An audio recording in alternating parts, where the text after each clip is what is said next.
నమస్కారం ఘంటారావానికి స్వాగతం. ముందుగా ప్రధాన అంశాలు. రేవంత్ రెడ్డితో కొనసాగుతున్న సినీ ప్రముఖుల భేటీ, టికెట్ ధరల పెంపు, బెనిఫిట్ షోలపై కీలక చర్చలు.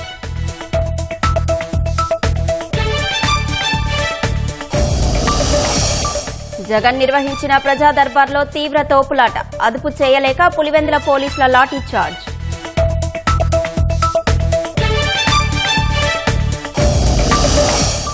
విద్యుత్ ఛార్జీలు పెంచేసి ఇప్పుడు ఆందోళనలు చేస్తారా? జగన్ వి తుగ్లక్ చర్యలంటూ మంత్రి గొట్టిపాటి ఆగ్రహం.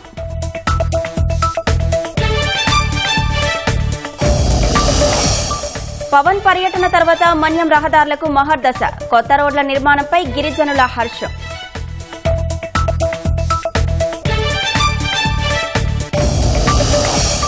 కర్ణాటక బెళగావిలో ఇవాళ కాంగ్రెస్ వర్కింగ్ కమిటీ సమావేశం, వచ్చే ఏడాదికి కార్యాచరణ సిద్దం చేయడమే లక్ష్యంగా చర్చలు.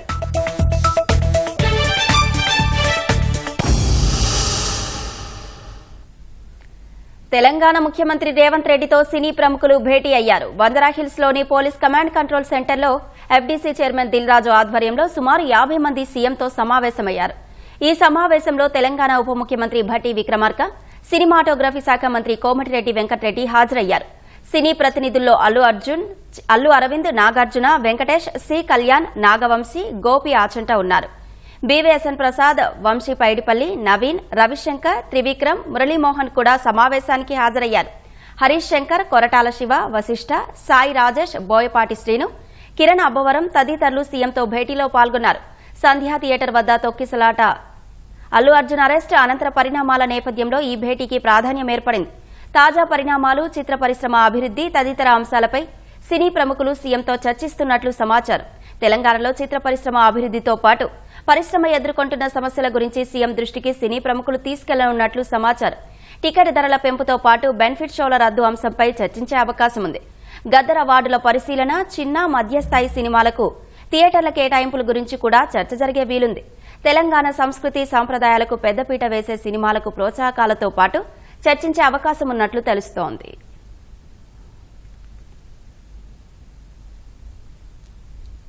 తెలంగాణ సీఎం రేవంత్ రెడ్డితో తెలుగు సినీ ప్రముఖులు భేటీ గంటకు పైగా కొనసాగుతోంది. ఈ సమావేశంలో పలు కీలక అంశాలు చర్చకు వచ్చాయి.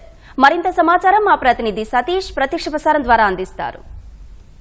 ప్రముఖులతో ముఖ్యమంత్రి రేవంత్ రెడ్డి సమావేశం కొనసాగుతుంది. అయితే ఈ సమావేశంలో సినీ ప్రముఖులంతా ఎఫ్డీసీ చైర్మన్ గా దిల్ రాజును నియమించడం పట్ల స్వాగతిస్తూ ప్రభుత్వానికి హర్షం వ్యక్తం చేయడం జరిగింది. అయితే ఇది సమావేశంలో సీఎం రేవంత్ రెడ్డి ఒక చాలా సున్నితమైనటువంటి అంశాన్ని నిక్కచ్చిగా సినీ ప్రముఖులకు తెలియజేయడం జరిగింది. హైదరాబాద్ మహానగరంలో శాంతి భద్రత విషయంలో ఎక్కడ రాజీ పడేదే లేదని కూడా సీఎం రేవంత్ రెడ్డి తేల్చి చెప్పడం జరిగింది. అదేవిధంగా బెనిఫిట్ షోలు ఇక నుంచి బెనిఫిట్ షోలు ఉండవనేటువంటి నిర్ణయాన్ని మరోమారు సినీ ప్రముఖులకు చెప్పినట్లుగా తెలుస్తుంది. అంతేకాకుండా ఇకపై బౌన్సర్ల వ్యవస్థను కూడా సీరియస్గా తీసుకుంటామని, అభిమానులను నియంత్రించాల్సిన బాధ్యత ఇకపై హీరోలదేని, సినిమా సెలబ్రిటీలదని కూడా ఆయన సూచించడం జరిగింది. అంతేకాకుండా తెలంగాణ అభివృద్ధిలోనూ, తెలంగాణ రైజింగ్లోనూ ఇండస్ట్రీ అనేది, చిత్ర పరిశ్రమ అనేది సామాజిక బాధ్యతతో వ్యవహరించాలని కూడా ముఖ్యమంత్రి రేవంత్ రెడ్డి సినీ ప్రముఖులకు సూచించారు. అంతేకాకుండా డ్రగ్స్ క్యాంపెయినింగ్, డ్రగ్స్కి సంబంధించినటువంటి అవగాహన కార్యక్రమాల్లో కావచ్చు, ముఖ్యంగా మహిళా భద్రతకు సంబంధించినటువంటి కార్యక్రమాల్లోనూ, అదేవిధంగా టెంపుల్ టూరిజం, ఎకో టూరిజంలోనూ ప్రమోట్ చేయాల్సినటువంటి బాధ్యత కూడా సినీ ఇండస్ట్రీ మీద ఉన్నట్లుగా రేవంత్ రెడ్డి గుర్తు చేశారు. అంతేకాకుండా పెట్టుబడుల విషయంలోనూ, తెలంగాణకు వచ్చేటువంటి పెట్టుబడుల విషయంలోనూ కూడా ఇండస్ట్రీ సహకారాన్ని ఇవ్వాలని కూడా ముఖ్యమంత్రి రేవంత్ రెడ్డి సినీ ప్రముఖులకు సూచించారు. అయితే దీనికి సంబంధించి ఈ సమావేశానికంటే ముందే సినీ ప్రముఖులంతా కూడా అక్కినేని నాగార్జున కావచ్చు, మురళీమోహన్ అంతా కూడా, రాఘవేంద్రరావు కూడా సీఎంను ఆత్మీయంగా సన్మానించారు. వారందరూ కూడా పుష్పగుచ్చాలతో స్వాగతించి ఎఫ్డీసీ చైర్మన్గా దిల్ రాజును ఎన్నుకోవడం పట్ల, నియమించడం పట్ల అంతా కూడా హర్షం వ్యక్తం చేశారు. ఈ విషయంలోనే ఇటీవల జరిగినటువంటి పరిణామాల నేపథ్యంలో ఒక్కొక్కరుగా తమ అభిప్రాయాలను ముఖ్యమంత్రికి దృష్టికి తీసుకెళ్లడం జరిగింది. అందులో కూడా ఇప్పటివరకు రాష్ట్రంలో సీఎంలంతా కూడా సినీ పరిశ్రమను ఎంతో మద్దతు ఇస్తూ సామరస్యంగా ఎంతో చక్కగా చూసుకుంటున్నందుకు ధన్యవాదాలు చెప్తూనే ఈ ప్రభుత్వం కూడా అదే స్థాయిలో సినీ పరిశ్రమను ఆదరించాలని కూడా విజ్ఞప్తి చేయడం జరిగింది. అంతేకాకుండా ఫెస్టివల్ సంబంధించి గతంలో సినిమా ఇండస్ట్రీకి సంబంధించి హైదరాబాద్ నగరంలో film festival, children film festival జరిగేవి. ఆ చిల్డ్రన్ ఫిలిం ఫెస్టివల్ గత కొన్నాళ్ళుగా జరగడం లేదు. ఈ ప్రభుత్వం దాన్ని కొనసాగించాలని కూడా సీఎం దృష్టికి తీసుకెళ్లడం జరిగింది. హైదరాబాద్లో ఇలాంటి కార్యక్రమాలు అరుదుగా నిర్వహించినప్పుడే ఇటు పిల్లల నుంచి పెద్దల వరకు ఎంతో ఆహ్లాదకరంగా ఉంటుందని దర్శకేంద్రుడు రాఘవేంద్రరావు కూడా సూచించారు. సో నాగార్జున దీని విషయమైన స్పందిస్తూ ఇటీవల జరిగిన పరిణామాలను పక్కన పెడితే సినిమా ఇండస్ట్రీ అనేది హైదరాబాద్ నగరం నుంచి అంతర్జాతీయ స్థాయిలో ఎదుగుతుంది కాబట్టి ఇక్కడ యూనివర్సల్ అంతర్జాతీయ స్థాయిలో ఒక స్టూడియోను అభివృద్ధి చేయాల్సిన అవసరం ఉందని కూడా నాగార్జున ప్రభుత్వానికి సూచించడం జరిగింది. అంతేకాకుండా ప్రభుత్వ క్యాపిటల్ ఇన్వెస్ట్మెంట్ వస్తేనే సినీ పరిశ్రమ గ్లోబల్ స్థాయికి చేరుతుంది. కేవలం ప్రైవేట్ వ్యక్తుల పెట్టుబడులు కాకుండా ప్రభుత్వ పెట్టుబడులు కూడా సినిమా ఇండస్ట్రీలో ఉండాలి. సినిమా నిర్మాణంలో కూడా ప్రభుత్వం భాగస్వామ్యంగా ఉన్నప్పుడే సినిమా అనేది హైదరాబాద్ నుంచి ఇంకా అంతర్జాతీయ స్థాయికి మరింత ఇంకో మెట్టు ఎక్కే అవకాశం ఉన్నట్టుగా కూడా నాగార్జున తన అభిప్రాయాన్ని సమావేశంలో వ్యక్తం చేశారు. సో దీనికి సంబంధించి ఒక్కొక్కరుగా ప్రముఖ సీనియర్ నటుడు మురళీమోహన్ కూడా స్పందిస్తూ తన అభిప్రాయాలను పంచుకోవడం జరిగింది. ఎలక్షన్ రిజల్ట్స్ లాగే cinema first day first show అనేది కూడా అంతే ఉత్కంఠగా అంతే ఆసక్తికరంగా అభిమానుల్లో ఉంటుంది. ఆ హడావిడిలోనే సంజయ్ థియేటర్ వద్ద జరిగిన ఘటన పట్ల చాలా చింతిస్తున్నాము, బాధపడుతున్నాము అన్నట్టుగా కూడా మురళీమోహన్ ఆవేదన వ్యక్తం చేశారు. అదేవిధంగా సినిమా రిలీజ్ల విషయంలో పరిశ్రమ మధ్య పోటీతత్వం ఎక్కువ కావడం వల్లే ఒక్కొక్కరు ఒక్కొక్క రకంగా ప్రమోట్ చేస్తున్నారు. ఆ విషయంలోనే కొన్ని పొరపాట్లు జరుగుతున్నాయి. దానికి ఎప్పటికప్పుడు చిత్ర పరిశ్రమ ఆ నష్టాలను పూడిస్తూనే తదుపరి ఇలాంటి ఘటనలు ఇలాంటి తప్పులు పొరపాట్లు లేకుండా చూసుకుంటూ ముందుకు వెళ్తుందని కూడా మురళీమోహన్ సూచించడం జరిగింది. సో మరో అగ్ర నిర్మాత శ్యామ్ ప్రసాద్ రెడ్డి కూడా స్పందిస్తూ చిన్నప్పటి నుంచి సినిమా ఇండస్ట్రీ అనేది చూస్తున్నాను, ఇక్కడ ఇండస్ట్రీలో పుట్టి పెరిగాను కాబట్టి హైదరాబాద్ అనేది సినిమా పరిశ్రమకు ఒక మరో స్థాయికి తీసుకెళ్లే అవకాశం ఉన్న గొప్ప నగరంగా ఎదుగుతుంది. ఇలాంటి నగరంలో హైదరాబాద్ సినీ పరిశ్రమను మరింత ప్రోత్సహించేందుకు ప్రభుత్వం అండగా నిలవాలి. గత ప్రభుత్వాలు ఏ విధంగానైతే మద్దతునిచ్చి ప్రోత్సహించి భుజం తట్టాయో ఈ ప్రభుత్వం కూడా అదే స్థాయిలో మాకు అండగా నిలవాలని కూడా శ్యామ్ ప్రసాద్ రెడ్డి గారు ముఖ్యమంత్రి రేవంత్ రెడ్డి దృష్టికి తీసుకెళ్లడం జరిగింది. ఇలా చాలామంది ప్రముఖులంతా కూడా వారి అభిప్రాయాలను ముఖ్యమంత్రి దృష్టికి తీసుకెళ్లినటువంటి తరుణంలో సీఎం కూడా స్పందిస్తూ తెలంగాణ ప్రభుత్వంలో ఇప్పుడున్నటువంటి కాంగ్రెస్ ప్రభుత్వం కూడా గత ప్రభుత్వాల తరహాలోనే పరిశ్రమకు అండగా ఉంటుందని ఒక భరోసా ఇవ్వడంతో పాటు పలు సూచనలు కూడా చేయడం జరిగింది. ఇటీవల పరిణామాల నేపథ్యంలో హైదరాబాద్ మహానగరంలో శాంతి భద్రతలకు విఘాతం కలగకుండా చూసుకోవాల్సినటువంటి బాధ్యత సినీ పరిశ్రమ మీద కూడా ఉంది. సో ఆ విషయంలోనే ప్రభుత్వం ఎక్కడ రాజీ పడదు. ఈ విషయంలో చాలామంది సినిమా సెలబ్రిటీలు కావచ్చు, ఇండస్ట్రీ అంతా కూడా తగిన జాగ్రత్తలు పాటించాల్సిందిగా కూడా ముఖ్యమంత్రి తగిన సూచన చేశారు. ఇలా ఒక్కొక్కరుగా తమ అభిప్రాయాలను వ్యక్తం చేస్తూనే ఉన్నారు. ప్రస్తుతం వారందరికీ కూడా ఒక్కొక్కరుగా సీఎం స్పందిస్తూనే ఆయా విషయాలను సూచనలు ఆదేశాలు జారీ చేస్తూనే ఉన్నారు. సో మరోవైపు ఇటీవల జరిగిన పరిణామాల కంటే భవిష్యత్తులో ఇలాంటి జరగకుండా ఉండాలంటే ఏం చేయాలనే విషయాలను కూడా అభిప్రాయాలను అడిగి తెలుసుకుంటున్నారు రేవంత్ రెడ్డి. అదేవిధంగా పురస్కారాల విషయం పైన కూడా ప్రత్యేకంగా ఒక్కొక్కరి నుంచి అభిప్రాయాలు సేకరిస్తున్నారు. ఇలా ప్రస్తుతం సినీ ప్రముఖులతో రేవంత్ రెడ్డి సమావేశం అయితే ఇంకా కొనసాగుతుంది. అందులో ఇటు ప్రభుత్వం అధికారుల నుంచి కావచ్చు, మంత్రుల నుంచి కూడా తమ అభిప్రాయాలను వ్యక్తం చేస్తున్నారు. ఎఫ్డీసీ నుంచి ఎలాంటి విధి విధానాలు ఉండాలి, ప్రభుత్వాన్ని ప్రోత్సహించేందుకు ఎఫ్డీసీ తరఫున ఎలా ముందుకెళ్లాలనేది కూడా సూచనలు చేస్తున్నారు. ఇది ప్రస్తుతం అయితే ఇంకా సమావేశం అయితే కొనసాగుతూనే ఉంది. ధన్యవాదాలు సతీష్.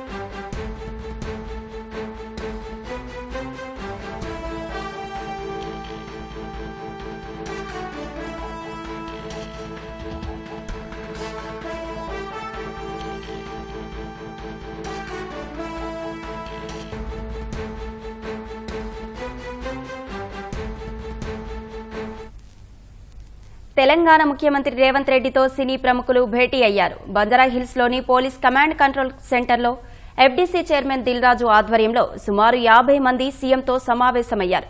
ఈ సమావేశంలో తెలంగాణ ఉప ముఖ్యమంత్రి భట్టి విక్రమార్క, సినిమాటోగ్రఫీ శాఖ మంత్రి కోమటిరెడ్డి వెంకటరెడ్డి హాజరయ్యారు. తెలంగాణ సీఎంతో సినీ ప్రముఖుల సమావేశంపై మరిన్ని వివరాలు మా ప్రతినిధి నగేష్ చార్ని అడిగి తెలుసుకుందాం.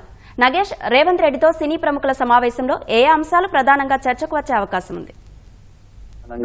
ఈ రోజు సమావేశంలో ప్రస్తావించారు. ముఖ్యమంత్రి రేవంత్ రెడ్డితో పాటు సినీ ప్రముఖులందరూ కూడా హాజరయ్యారు. ముఖ్యంగా ఇటీవల జరుగుతున్నటువంటి పరిణామాలతో పాటు సినీ పరిశ్రమకు గతంలో అటు ఉమ్మడి ఆంధ్రప్రదేశ్ నుంచి ఇప్పటి వరకు ఉన్నటువంటి సినీ పరిశ్రమకు ప్రభుత్వానికి ఉన్నటువంటి సంబంధాలు, ప్రభుత్వం నుంచి ఇచ్చినటువంటి ప్రోత్సాహకాలు, అదేవిధంగా సినీ పరిశ్రమ నుంచి ప్రభుత్వానికి ఉన్నటువంటి తోడ్పాటు, వీటన్నిటిని కూడా సినీ ప్రముఖులు నాగార్జున, వెంకటేష్, అదేవిధంగా రాఘవేంద్రరావు, మురళీమోహన్ వీరందరూ కూడా ముఖ్యమంత్రికి వివరించారు. తాము సినీ పరిశ్రమ ఒకప్పుడు ఉన్న విధానాన్ని చెన్నై నుంచి వచ్చిన తర్వాత మొదటి నుంచి కూడా ప్రభుత్వాల సహకారంతోనే సినీ పరిశ్రమ టాలీవుడ్ ఒక జాతీయ స్థాయిలోనే కాకుండా అంతర్జాతీయ స్థాయిలో సినిమాలు తీసే విధంగా ఎదిగింది. దానికి అన్ని విషయాల్లో కూడా గత ప్రభుత్వాలు, చంద్రబాబు నాయుడు, అంతకుముందు ఉన్నటువంటి సీఎంలు వారందరూ కూడా ఎంతో సహకరించారు. ఇదే విధంగా ఇప్పుడు కూడా ఈ ప్రభుత్వం వచ్చినప్పటి నుంచి కూడా తమకు అన్ని విధాలుగా సహకరిస్తుంది, బెనిఫిట్ షోలకు అనుమతించింది, వీటన్నిటిని కూడా సహకరిస్తుంది. కాబట్టి తాము ఇక నుంచి కూడా అదే విధంగా ఉండే విధంగా కోరుకుంటాం. అయితే ప్రజల్లో ఇటీవల జరిగినటువంటి అల్లు అర్జున్ అరెస్ట్ కానీ, అదేవిధంగా నాగార్జున కన్వెన్షన్ కూల్చివేత, ఇలాంటి సందర్భాల్లో ప్రజల్లో ఒక తప్పుడు సంకేతాలు వెళ్తున్నాయి. ప్రభుత్వానికి పరిశ్రమకు మధ్య ఒక అంతరం ఉన్నట్టుగా, గ్యాప్ ఉన్నట్టుగా వస్తుంది. కాబట్టి వీటన్నిటిని పరిష్కరించే విధంగా తరచుగా ఇలాంటి సమావేశాలు ఉండాలనే పరిశ్రమ కోరుతున్నట్టుగా పరిశ్రమ ప్రముఖులు ముఖ్యమంత్రికి వివరించారు. ముఖ్యంగా ఇటీవల జరిగినట్టు విషయాలతో పాటు పరిశ్రమకు కావాల్సిన అంటే గద్దర్ పురస్కారాల విషయంలో కూడా పరిశ్రమకు పూర్తి స్థాయి ఆమోదయోగ్యమేనని కూడా చెప్పినట్టుగా తెలుస్తుంది. అయితే ప్రభుత్వం నుంచి మరింత ప్రోత్సాహకాలు అవసరం ఉన్నట్టుగా కోరినట్టుగా తెలుస్తుంది. అయితే ముఖ్యమంత్రి మాత్రం బెనిఫిట్ షోల విషయంలో ప్రభుత్వం ఒక నిర్ణయం తీసుకున్నట్టుగానే చెప్పినట్టుగా తెలుస్తుంది. బెనిఫిట్ షోలు ఇక నుంచి అనుమతి ఉండదనే విషయాన్ని ప్రభుత్వం గట్టిగానే ఉన్నట్టుగా చెప్తున్నట్టుగా తెలుస్తుంది. ఇది వీటన్నిటికి సంబంధించి కూడా ఇంకా పూర్తి అంశాలు అంటే ఇంకా రాష్ట్రంలో చలనచిత్రాలకు సంబంధించిన ఫిల్మ్ ఫెస్టివల్స్, అదేవిధంగా ఇంకా స్టూడియోల నిర్మాణం, ఇంకా ఇలాంటి చాలా అవసరం ఉన్న విషయాల్ని కోరినట్టుగా తెలుస్తుంది. ప్రభుత్వం నుంచి కూడా మన ముఖ్యమంత్రి, అదేవిధంగా ఉప ముఖ్యమంత్రి కూడా సమాజానికి బాధ్యతాయుతంగా ఉండాల్సిన పరిశ్రమ కూడా బాధ్యతగా ఉండాలి. ప్రజలకు అవసరమైనటువంటి చైతన్య కార్యక్రమాలు, డ్రగ్స్ కు సంబంధించిన ప్రజల్లో ఒక అవగాహన తీసుకొచ్చే విధంగా లఘు వీడియోలు, వీటన్నిటిని కూడా తీయాల్సిన బాధ్యత కూడా సినీ పరిశ్రమకు ఉందన్న విషయాన్ని పునరుద్ఘాటించినట్టుగా తెలుస్తోంది. ప్రస్తుతం శ్రీతేజ్ ఆరోగ్య పరిస్థితి ఎలా ఉంది? బాలుడి చికిత్సకు ప్రభుత్వం ఎలాంటి చర్యలు తీసుకుంటోంది? శ్రీతేజ్ కోలుకుంటున్నట్టుగా కిమ్స్ వైద్య అందరూ కూడా చెప్తున్నారు. వీటికి సంబంధించి గత కొన్ని రోజులుగా కొంత మెరుగుపడింది. ప్రస్తుతం అందరినీ చూస్తున్నారు. అయితే ఇంకా మాట్లాడలేకపోతున్నారు, ఇంకా అందరినీ గుర్తుపట్టలేదు. కాబట్టి అది పూర్తి స్థాయిలో కోలుకోకపోయినప్పటికీ ఆరోగ్యం నిలకడగానే ఉంది. గతంతో పోలిస్తే చాలా బాగున్నట్టుగా చెప్తుంది. ప్రభుత్వం కూడా దీనికి సంబంధించి గతంలోనే స్పష్టం చేసింది. శ్రీతేజ్ కుటుంబానికి అండగా ఉంటామని, ఆయనకు అతని ఆరోగ్యం కోలుకునే వరకు కూడా ప్రభుత్వం అండగా ఉంటుందని చెప్పారు. ముఖ్యంగా సినిమాటోగ్రఫీ శాఖ మంత్రి కోమటిరెడ్డి వెంకటరెడ్డి ప్రత్యేకంగా తన వ్యక్తిగతంగా 25 లక్షల రూపాయలు కూడా ఇచ్చారు. మరొక వైపు సినీ పరిశ్రమకు సంబంధించి కూడా అల్లు అర్జున్, అదేవిధంగా మైత్రి మూవీస్ వారందరూ కూడా నిన్ననే దానికి సంబంధించిన చెక్ 2.5 కోట్ల రూపాయలు కూడా ఇవ్వడానికి సంబంధించారు. పూర్తి స్థాయిలో అండగా ఉంటామని ఇటు ప్రభుత్వము, ఇటు పరిశ్రమ వర్గాలు చెప్తున్నాయి. పూర్తి స్థాయిలో ఇంకా కోలుకోవడానికి కొంత సమయం పడుతుందని వైద్యులు చెప్తున్నారు. ప్రస్తుతం ఆరోగ్యం నిలకడగా ఉన్నట్టుగా చెప్తున్నారు. ధన్యవాదాలు నాగేశ్వరాచారి.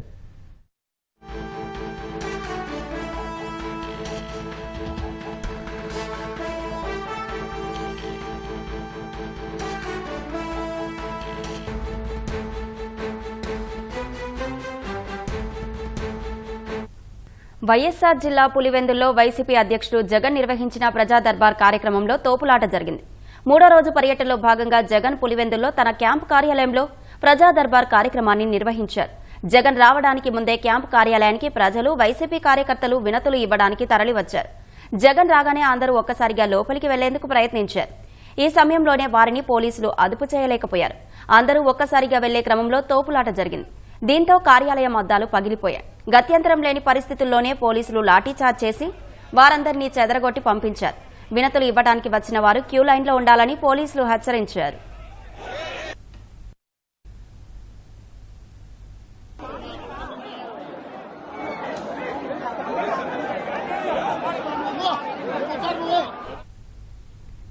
విద్యుత్ ఛార్జీలు పెరగడానికి కారణమైన జగన్ రెడ్డి తిరిగి ఆందోళనలకు పిలుపునివ్వడం తుగ్లక్ చర్యలకు పరాకాష్ట అని మంత్రి గొట్టిపాటి రవికుమార్ విమర్శించారు. ఇలాంటి వింత పోకడలు ప్రపంచంలో ఎక్కడా ఉండవన్నారు. ట్రూ-అప్ ఛార్జీల భారం ఖచ్చితంగా జగన్ పాపమేనని గుర్తు చేశారు. వాస్తవానికి విద్యుత్ ఛార్జీల భారం వేసిన జగన్ ఇంటి ముందే ప్రజలు ధర్నా చేయాల్సి ఉంటుందన్నారు. పదవి నుంచి దిగిపోయే ముందు ప్రజలపై విద్యుత్ భారం మోపాలని ఈఆర్సీకి సిఫారసు చేసింది జగన్ కాదా అని నిలదీశారు. ఈ విషయాలన్నీ ప్రజలకు తెలుసన్నారు. ఒకసారి ప్రజల్ని మోసం చేసి అందలమెక్కిన జగన్ రెడ్డి ప్రతిసారి అలాగే చేయాలనుకుంటే కుదరదన్నారు.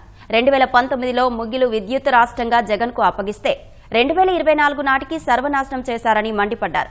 జగన్ రెడ్డికి కావాల్సిన వాళ్లకు దోచిపెట్టేందుకు అధిక ధరలతో విద్యుత్ కొనుగోలు చేశారని దుయ్యబట్టారు. మన్యంలో రహదారులు లేక డోలీ మోతలతో అవస్థలు పడిన గిరిజనులకు కూటమి ప్రభుత్వంలో కష్టాలు తప్పాయి. ఇటీవల ఉప ముఖ్యమంత్రి పవన్ కళ్యాణ్ పర్యటన తర్వాత మన్యంలో రహదారులకు మహర్దశ పట్టింది. సుమారు 110 కోట్ల రూపాయలతో అభివృద్ది పనులకు శంకుస్థాపనలు చేశారు. ప్రభుత్వ పల్లె పండుగ సందర్భంగా పలు రహదారులు నిర్మించారు. అల్లూరి జిల్లా హుకుంపేట మండలం గూడ నుంచి మరిపుట్టు మీదుగా సంతబయలు వెళ్లే 2 కిలోమీటర్ల రహదారి నిర్మాణం జరిగింది. కూటమి ప్రభుత్వం బాగా పనిచేస్తుందని గిరిజనులు హర్షం వ్యక్తం చేస్తున్నారు. రోజు ప్రభుత్వం చేపట్టిన పనుల భాగంగా ఉక్కుపేట మండలం గూడ పంచాయతీ నుండి సంతబయలు మార్గం 2 కిలోమీటర్ల రోడ్డు జరగడం జరిగింది. కొంతవరకు ఆ బ్రిడ్జి దగ్గర పైప్ వేయడంలో చిన్న బురద అయింది తప్ప రోడ్ పనులు జరగడం జరిగింది. అదేవిధంగా ఉప ముఖ్యమంత్రి కూడా ఏజెన్సీ ప్రాంతాన్ని పర్వటించి చాలా మటుకు రోడ్లు శంకుస్థాపన చేసి అభివృద్ధి చేయడానికి కృషి చేస్తా ఉన్నారు. కాబట్టి ప్రభుత్వానికి కూడా ప్రత్యేకంగా మేము కృతజ్ఞత తెలియజేస్తా ఉన్నాం. దీని ప్రకారంగా గుంటలు మాపడం గాని ఏజెన్సీ రోడ్లు వేయడానికి గాని ప్రభుత్వం చాలా కృషిగా పనిచేస్తున్నదని ఈ సందర్భంగా నేను తెలియజేస్తా ఉన్నాను. మరిపుట్టు గ్రామం గూడ పంచాయతీ. మా ఊరికి చాలా సంవత్సరాల వరకు రోడ్డు సౌకర్యంగా ఉండేది కాదండి రాకపోకలకి. అయితే ఇప్పుడు వచ్చిన కొత్త ప్రభుత్వం కూటమి ప్రభుత్వం పల్లె పండుగ కార్యక్రమంతో రోడ్లు మెరుగుపరిచే ఒక చక్కటి కార్యక్రమాన్ని మొదలు పెట్టారండి. మా ఊరికైతే ప్రెసెంట్ రాకపోకలకి చాలా సౌకర్యవంతంగా చేశారు. ఇక్కడ మా ఊరి దగ్గర ఇంకో కలవట్టు ఉందండి. మెయిన్లీ ఇది శాంక్షన్ చేస్తే రాకపోకలకి ఇంకా బాగుంటది. మా ఊర్లో అవతల వైపు ఇంకో కలవట్టు ఉంది. పంట పొలాలకి వాటర్ అందడం కోసం అది కొంచెం గొంతు తవ్వాల్సి వచ్చింది. అది కూడా పూర్తి స్థాయిలో మంచిగా చేసి రోడ్డు సౌకర్యాన్ని ఇంకా కల్పిస్తారని కోరుకుంటున్నాను. సమాజమే దేవాలయం, ప్రజలే దేవుళ్ళు అనే ఎన్టీఆర్ నినాదాన్ని ఆచరణలో చూపిన వ్యక్తి మాజీ ఎమ్మెల్యే బడేటి బుజ్జి అని మంత్రి నిమ్మల రామనాయుడు అన్నారు. బడేటి బుజ్జి 5వ వర్ధంతి సందర్భంగా ఏలూరు జెడ్పీ కార్యాలయ సమీపంలో ఏర్పాటు చేసిన విగ్రహాన్ని మంత్రి పార్థసారథితో కలిసి ఆవిష్కరించారు. ఈ కార్యక్రమంలో కూటమి ఎమ్మెల్యేలు రోషన్ కుమార్, చింతమనేని ప్రభాకర్, ధర్మరాజు, బొలిశెట్టి శ్రీనివాస్ పాల్గొన్నారు. 2014 నుంచి 19 వరకు ఏలూరు ఎమ్మెల్యేగా పనిచేసిన బడేటి బుజ్జి నగర అభివృద్ధికి, కార్యకర్తల సంక్షేమానికి విశేష కృషి చేశారని గుర్తు చేశారు. ఆయన సోదరుడు ఏలూరు ఎమ్మెల్యే బడేటి చంటితో పాటు పార్టీ కార్యకర్తలు బడేటి బుజ్జి స్ఫూర్తిని కొనసాగించాలని పిలుపునిచ్చారు.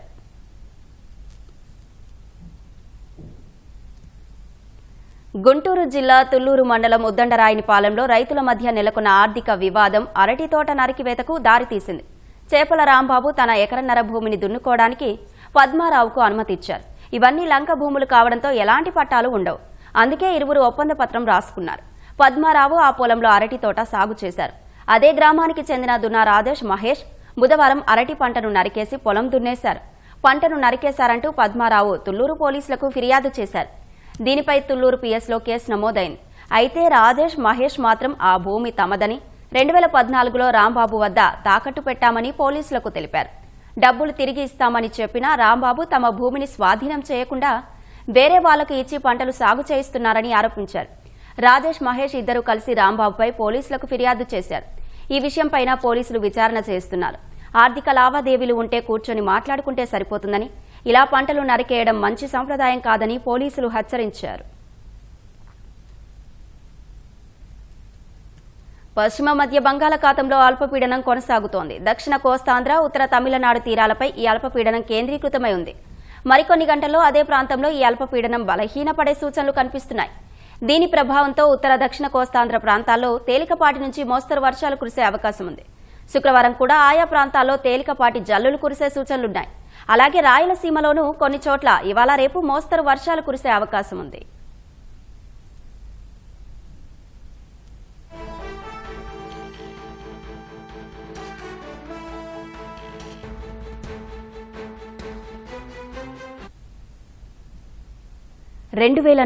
డిసెంబర్ 26 మానవాళి చరిత్రలో ఓ పీడకల.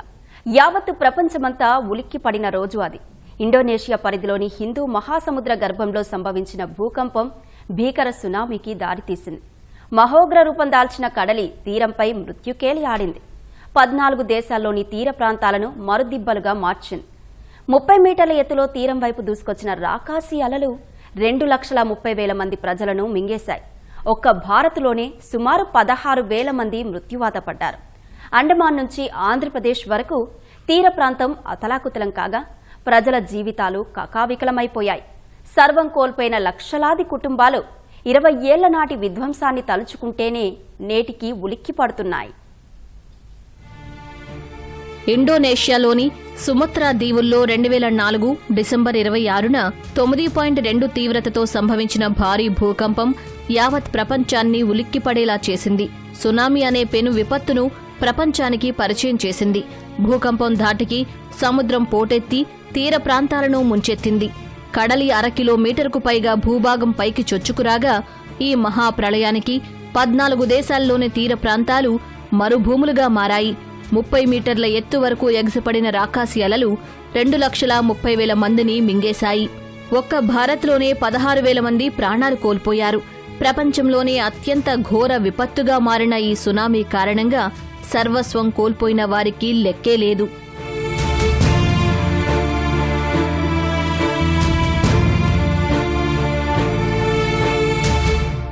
ఇండోనేషియా నుంచి భారత్, శ్రీలంక, థాయిలాండ్ సహా అనేక దేశాల్లో సముద్ర తీరాల వెంబడి ఎటు చూసినా విధ్వంసమే కనిపించింది. సునామీ సంభవించిన ఇండోనేషియాలో 1,70,000 మందికి పైగా మృత్యు అలలకు బలయ్యారు. 5,70,000 మంది నిరాశ్రయులయ్యారు. ఇండోనేషియాలోని అతే ప్రావిన్స్పై సునామీ పెను ప్రభావం చూపింది. 23 జిల్లాల్లో 18 తీర ప్రాంతాల్లోనే ఉండగా సుమారు 85,000 మంది ప్రాణాలు కోల్పోయారు. ఎన్నో మత్స్యకార కుటుంబాలు చిన్న భిన్నం కాగా తమను రక్షించే క్రమంలో ప్రాణాలు కోల్పోయిన తల్లిదండ్రులను తలచుకుని వారి పిల్లలు ఇప్పటికీ కన్నీరు మున్నీరుగా విలపిస్తున్నారు. సముద్రంలోకి వేటకు వెళ్లిన వారు మృత్యు అలలకు బలికాగా చివరి చూపు కూడా దక్కలేదని వారి కుటుంబాలు రోదిస్తున్నాయి. ప్రభుత్వాలు, స్వచ్ఛంద సంస్థలు పెద్ద ఎత్తున ముందుకొచ్చి కూడు గూడుకు భరోసా కల్పించినప్పటికీ ఆత్మీయులను కోల్పోయేలా చేసిన అలలు వారికి పీడ కలలుగా మిగిలిపోయాయి. నాటి విపత్తును కళ్లారా చూసిన చిన్నారులు ప్రస్తుతం పెద్దవాళ్లైనప్పటికీ భవిష్యత్తులో ఇలాంటి ఉపద్రవం మళ్లీ వస్తుందేమోనని ఉలిక్కి పడుతూనే ఉన్నారు.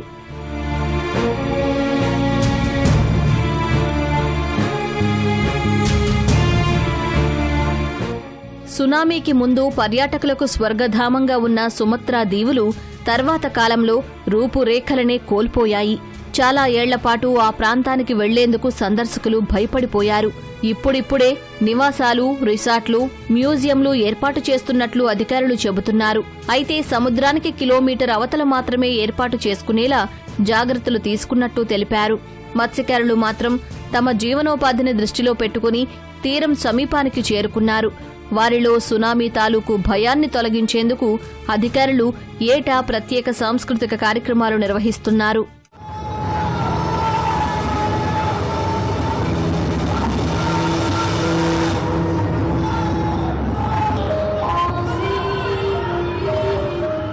ఇండోనేషియా తర్వాత శ్రీలంకపై సునామీ తీవ్ర ప్రభావం చూపింది.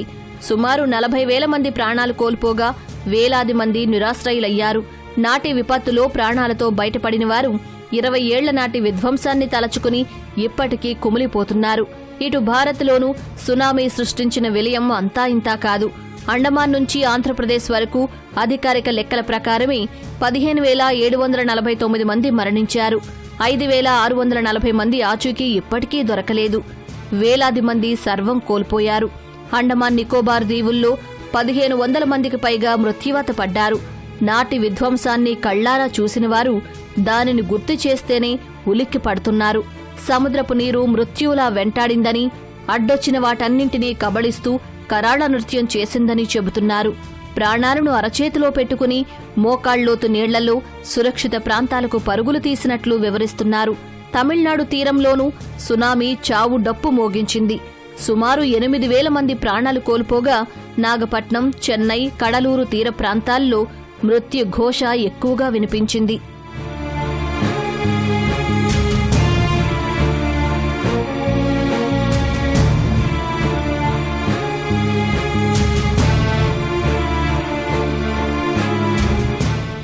భారత్ తర్వాత థాయిలాండ్పై సునామీ ప్రభావం ఎక్కువగా కనిపించింది.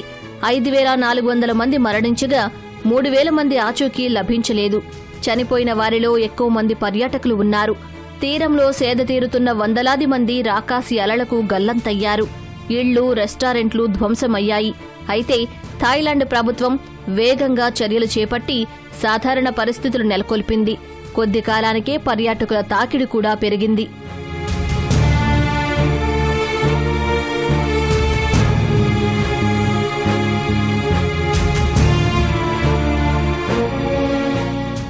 భారత భూభాగంలోని టెక్టోనిక్ పలకాలు మయన్మార్ భూభాగానికి చెందిన టెక్టోనిక్ పలకాలతో రాపిడి చెందడం వల్ల సముద్ర గర్భంలో భారీ భూకంపం సంభవించి సునామీ ఏర్పడిందని నాడు శాస్త్రవేత్తలు తేల్చారు. సునామీ హెచ్చరికలకు సంబంధించి అధునాతన వ్యవస్థలు లేకపోవడం వల్లే తీవ్రతను శాస్త్రవేత్తలు అంచనా వేయలేకపోయారని చెబుతున్నారు. 2004 తర్వాత ప్రపంచ దేశాలు భూకంపాలు, సునామీలను అంచనా వేసే సాంకేతిక పరిజ్ఞానాన్ని పెద్ద ఎత్తున అభివృద్ధి చేయడం సహా పరస్పరం పంచుకున్నాయి.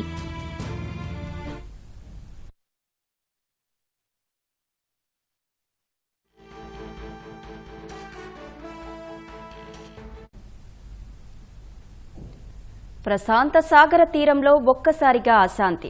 తాడెత్తున ఎగిసిన కెరటాలు, రెప్పపాటులో ఈడ్చుకెళ్లిన రాకాసి అలలు. పుట్టకొకటి, చెట్టుకొకటి, నీటిలో ఇంకొకటి, నేలపై మరొకటి. ఇలా వెతికే కొద్దీ శవాలు, వెళ్లే కొద్దీ విధ్వంసపు ఆనవాళ్లు. ఆహ్లాద తీరంలో ఆర్తనాదాలు. ఇదేమీ సినిమా స్క్రీన్ ప్లే కాదు. 20 ఏళ్ల క్రితం సునామీ సృష్టించిన విధ్వంసం. గుర్తు చేస్తేనే గంగపుత్రుల గుండెలదిరే ఉత్పాతం. ఇంతకీ ఆ రోజు ఏం జరిగింది? కృష్ణా జిల్లాలో సునామీ బాధితులు కోలుకోవడానికి ఎన్నేళ్లు పట్టింది? సునామీ పేరు చెప్తే ఇంకా మత్స్యకారులు భయపడుతూనే ఉన్నారు. ఈ 20 ఏళ్లలో ఈ సముద్ర తీర ప్రాంత గ్రామాల పరిస్థితి ఏ విధంగా ఉంది, వారి జీవన శైలి ఏ విధంగా మారింది అన్న అంశాలను ఈటీవీ మీకు ప్రత్యేక కథనం ద్వారా అందిస్తోంది.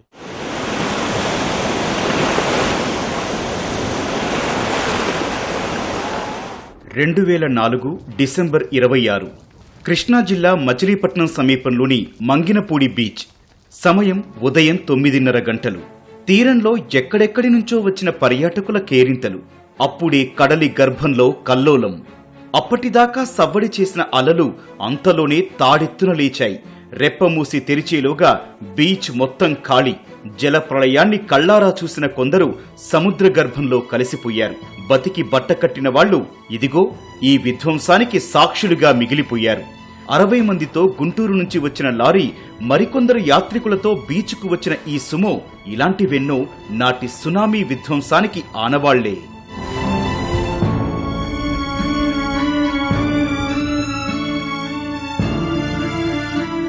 ఏటచేత నేను కూడా మా బోటు వాళ్ళ ఏటకెళ్ళా వెళ్ళబోసరికి ఊళ్ళో నుంచి అటు పరవరకు వెళ్ళేసరికి సముద్రం ముందుకు వచ్చేస్తుంది. తుఫాను వేసే టైం కూడా కాదు అది. ఆడవాళ్ళు గోళ్ళు వంట గోలెత్తారు. ఏటకెళ్ళారు, చచ్చిపోతారు అన్నట్టుగా. ఏటగాళ్ళు భార్యలు కూడా అక్కడ ఉన్నారు 10 మంది దాకా. వాళ్ళు పేద నష్టం లేదు, ఎందుకంటే కొంచెం సముద్రం మెలుకుతూ ఉంటారు కాబట్టి. అదే సముద్రానికి స్నానానికి వచ్చారు. విజయవాడ నుంచి, తెనాల నుంచి వీళ్ళందరూ వచ్చారు. ఒక 40 మంది దాకా చనిపోయారు. ఎందుకంటే వాళ్ళకి కొత్త కదా, తెలిసిన వాళ్ళు సముద్రం వస్తుంది ఏంటని ముందుకు వస్తారు. ఆ తెలియని వాళ్ళు ఏదో అన్నట్టు స్నానం చేస్తుంటే వాళ్ళు చచ్చిపోయారు. గంగపుత్రులకు కడలి కల్లోలం కొత్తేమీ కాదు. తుపాన్లు వచ్చిన ప్రతిసారి ఆటుపోట్లకు తట్టుకొని నిలబడతారు. కాని ఆ రోజు మాత్రం మత్స్యకారులు ముందెన్నడూ చూడని రాకాసి అలల బీభత్సాన్ని చూసి భీతిల్లారు.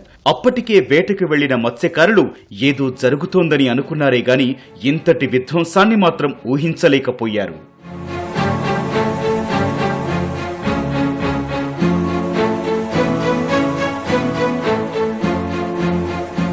సునామీకి మేము వేట వెళ్ళాం. మేము వల్ల అవుతామంటే దాన్ని ఓటు కొట్టి లోపలికి వస్తున్నాయి వాగలు. లోపలికి వస్తామంటే మేము ఈ సునామీ అవి అనుకోలేం. మేము ఇక సరే కదా అని వల్ల హక్కుని దరికి వచ్చేటప్పటికి దాన్ని అంతా దోసేసి ఉంటే బోటు దిగిన తర్వాత ఎక్కడ 1 మీటర్ల అవతల ఏరు లాగేసింది. మా బోటుతో పాటుకి తేలొచ్చేస్తున్నాయి శవాలు. చాలా భయంకరంగా అనిపించింది. మళ్ళీ నైట్ వస్తుందేమో అనిపించుకుని మేము బందర్ వెళ్ళిపోవడం జరిగింది. మళ్ళీ తెల్లారి పొద్దున్న వచ్చాం. అసలు చాలా భయంకరంగా ఉంది. ఆడ ఆవాల దగ్గర మాత్రం నేను బోటుని వదిలేసాను. ఇక వెనక్కుండిపోయా. బోటు వెళ్ళిపోతుంది వాగంపుడే. ఇక మెలేసేస్తుంది. కాలు తీసేటప్పటికి మెలేసి పడేసేద్ది. ఇక అటాగా తను కూడా పట్టుకుని గట్టిగా నిలబడి ఇక దరికి వచ్చాం. అప్పటికే చచ్చిపోయారు జనం అందరూ దోసేసింది. తుఫాన్ అని బాగా లేచిందికే సోదరం అనుకునే వాళ్ళం కానీ సునామీకి లేస్తుంది ఇట్లా సోదరం అన్న సంగతి మాకు ఇంకెంతవరకు తెలియదు అప్పటి వరకు. 2004 డిసెంబర్ 26న ఉదయం 9:30 నుంచి మధ్యాహ్నం 12:30 వరకు 5 సార్లు సముద్రం ఉప్పొంగింది. 1/2 కిలోమీటర్ వెనక్కి వెళ్లిన సముద్రం ఆఖరుసారి మాత్రం ఒక్క ఉదుటున విరుచుకుపడింది.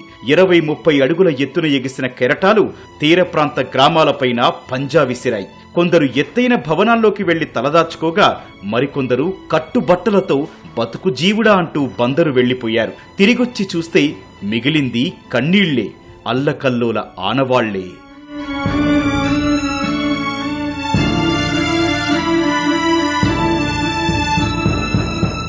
నాకు అప్పుడు 30 సంవత్సరాలు. మా ఆవిడ పెసవయ్య హాస్పిటల్లో ఉంది. సునామీ వచ్చిందని గమ్ముని ఇక్కడి నుంచి డాబాలు గేబాలు ఎక్కేసాం పరిగెత్తుకుని. అమ్ముళ్ళోని దద్దెలిపోయి జనం అంతా పాదగారి బిల్డింగ్లోకి వెళ్ళిపోయాం. అల్లాలు రావటం వాటర్ రావటం మొత్తం చూసాం. బోట్లు మా ఎక్కడే కాళ్ళలో ఉంటే చెదిరెళ్ళిపోయినాయి. అవన్నీ చెట్లలో గిట్టలో దూరేసేసి వల్లగిల్ల పాడైపోయి చాలా ఇబ్బంది పడ్డాం. సునామీ కోతతో మంగినపూడి బీచ్ కకావికలమైంది. అలల తాకిడికి కొట్టుకొచ్చిన శవాలతో నాడు బీచ్ ఓ మృత్యుదిబ్బని తలపించింది. గల్లంతైన వారి కోసం విశాఖ నుంచి వచ్చిన నౌకాదళ హెలికాప్టర్లు ఓడలతో జల్లెడ పట్టాల్సి వచ్చింది. కొన్ని మృతదేహాలు లభ్యమైనా బంధువులే గుర్తుపట్టలేనంతగా ఛిద్రమయ్యాయి. బీచ్లో పర్యాటక ఆకర్షణగా నిలిచిన కట్టడాలు ధ్వంసమయ్యాయి. రోడ్లు కోతకు గురయ్యాయి. మొత్తంగా బీచ్లో అప్పట్లోనే దాదాపు 50 లక్షల మేర ఆస్తి నష్టం వాటిల్లిందని అంచనా.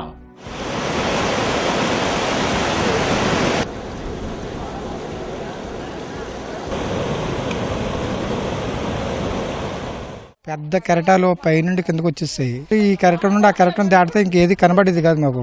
ఈ బీచ్ లో ఉన్న సామాగ్రి అమ్ముకునే వాళ్ళు కూడా ఈ లోపలికి వెళ్ళిపోయి మా ఏమోని మెరకొచ్చేసి మొత్తం ఏది మునిగిపోయిన తర్వాత ఇక్కడికి వచ్చాం. స్టేజ్ చేతిలో సామాను కానీ ఏది కానీ ఉండే అవకాశం లేదు.